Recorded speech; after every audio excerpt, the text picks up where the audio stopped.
नमस्कार दोस्तों, स्वागत है आपका बालाजी हिंदी क्लास में। तो इस क्लास में दोस्तों हिंदी का प्रैक्टिस सेट हल करेंगे। इसके पहले 16 सेट मैं दे चुका हूं। अगर आप लोग ना देखे हो तो प्लेलिस्ट में जा करके देख सकते हैं। चलिए प्रारंभ करते हैं आज के पहले क्वेश्चन से। तो 15 क्वेश्चन में 16 क्वेश्चन मैं दे चुका हूँ इस सीरीज का। ये 17 नंबर क्वेश्चन का है, जो कि आज का पहला क्वेश्चन है। पहला है, किसी वाक्य के अंश को हम निम्नलिखित में से क्या कहेंगे? पदबंध, पदतल, पदरूप और पदत्रास। क्या कहेंगे? तो किसी वाक्य के अंश को हम बोलते हैं पदबंध, जो कि ऑप्शन नंबर आपका दोस्तों ए सही हो जाएगा। जब पद और उपपद अथवा दो या दो से अधिक इकाई के रूप में प्रयुक्त होते हैं तो उसे पदबंध कहा जाता है दोस्तों, जो कि ऑप्शन नंबर ए दोस्तों सही हो जाएगा। अगला क्वेश्चन है, निम्नांकित शब्दों में से संबंध बहुब्रीहि सामासिक पद कौन सा है? बहुब्रीहि होता क्या है? बहुब्रीहि समास तात्पर्य होता है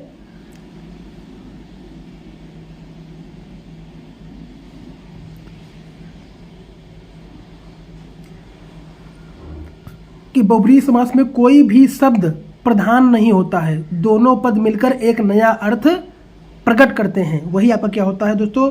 बहुब्रीहि समास होता है। तो निम्न में से दशानन मीन्स जिसके 10 आनन हो यानी सिर हो, यानी रावण। तो यहाँ पे तीसरे शब्द की बात कही जा रही है। तो ऑप्शन नंबर आपका ए दोस्तों सही जाएगा। इसमें बहुब्रीहि समास दोस्तों है। अगला है, अनुकरणी में लगा है प्रत्यय। अनुकरणी में प्रत्यय कौन सा लगा है? तो इसमें जो आपका प्रत्यय लगा है दोस्तों, प्रत्यय की बात की जाती है। जैसे उपसर्ग आपका शब्द के प्रारंभ में लगता है और प्रत्यय शब्द के अंत में लगता है। तो ई जो आपका है ये अनुकरणीय, ई जो प्रत्यय लगा है अनुकरणीय में, तो ऑप्शन नंबर डी दोस्तों सही हो जाएगा।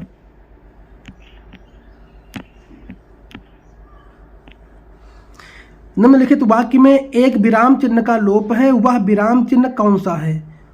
वाक्य, आप एक ऐसे मनुष्य की खोज कराइए जिसने कभी दुख का नाम न सुना हो। अर्धविराम, आश्चर्यसूचक चिन्ह विराम, अल्प विराम और पूर्ण विराम।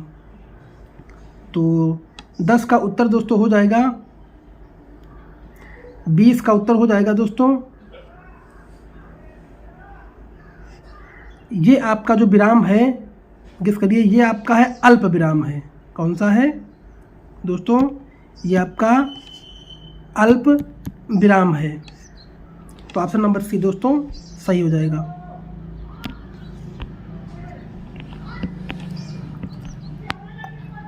अगला है, रहीमन पानी राखिए बिन पानी सब सून, और पानी गए न उबरे मोती मानुष चून।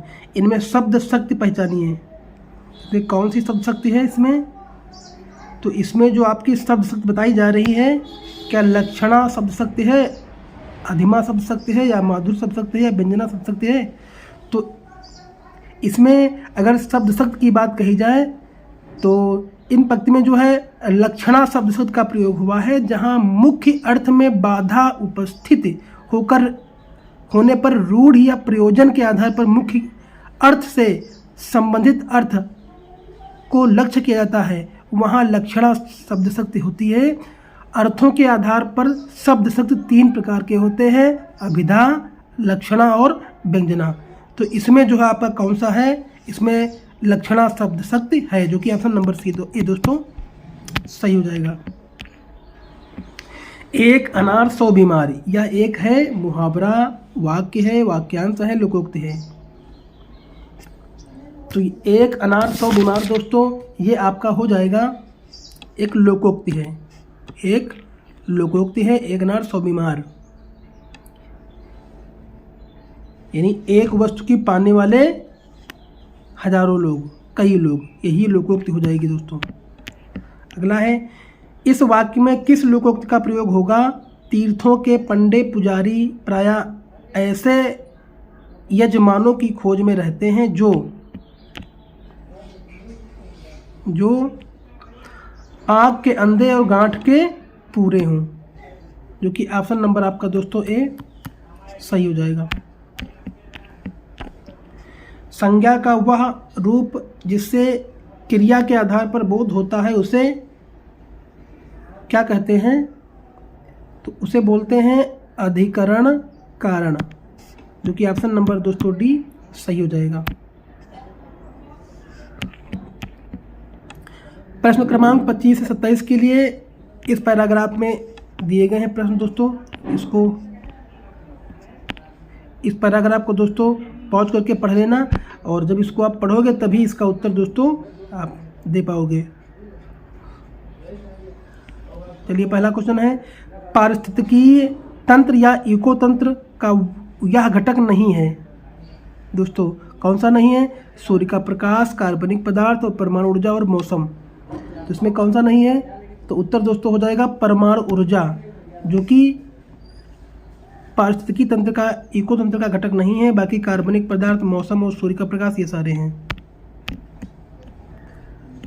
अगला है, पृथ्वी पर उपस्थित समस्त इको तंत्र का सम्मिलित रूप से कहते हैं सौरमंडल, जैवमंडल, तारामंडल। इसमें से क्या? तो इसको दोस्तों कहते हैं जैवमंडल, जो कि ऑप्शन नंबर बी दोस्तों सही हो जाएगा। जीवों और उनके पर्यावरण की परस्पर क्रियाओं का अध्ययन कहलाता है दोस्तों, क्या कहलाता है?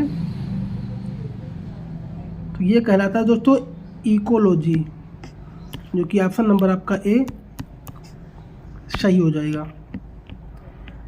बलाघात का प्रयोग होगा श्रवण कौशल में, बोलने के कौशल में, पठन कौशल में और लेखन कौशल में। तो 28 का उत्तर हो जाएगा दोस्तों बोलने के कौशल में बलाघात का प्रयोग होता है, जो कि ऑप्शन नंबर दोस्तों बी सही हो जाएगा। पढ़ने को दैनिक जीवन की ज़रूरतों से जोड़ना या किस विषयी कौशल का उद्देश्य है? तो ये जो आपका हो जाएगा बोलने के कौशल का, बोलने के कौशल का दोस्तों ऑप्शन नंबर सी दोस्तों सही हो जाएगा। लेखन कौशल से संबंधित नहीं है, तो क्या नहीं है? वस्तु को स्पष्ट व तार्किक रूप से संगठित करना, हाँ ये तो आपका ही है। अगला है, लेख को कुशलतापूर्वक लिखना, ये भी है। व्याकरण का सही उपयोग, ये भी लेखन से संबंधित है। लेकिन विचारों के बीच संबंध स्थापित न करना, ये क्या है? लेखन कौशल से संबंधित, लेखन कौशल से संबंधित, तो आपका यही नहीं है, ऑप्शन नंबर डी दोस्तों। और बाकी सारे हैं, तो ऑप्शन नंबर डी दोस्तों सही हो जाएगा, जो कि ऑप्शन नंबर डी में है। तो दोस्तों अगर वीडियो अच्छा लगा हो तो लाइक करिए, कमेंट करिए, चैनल को सब्सक्राइब कर लीजिए। इसके अलावा कई पार्ट में इसके दे चुका हूँ, अगर आप लोग ना देखें तो प्लेलिस्ट में जाकर के देख सकते हैं। धन्यवाद।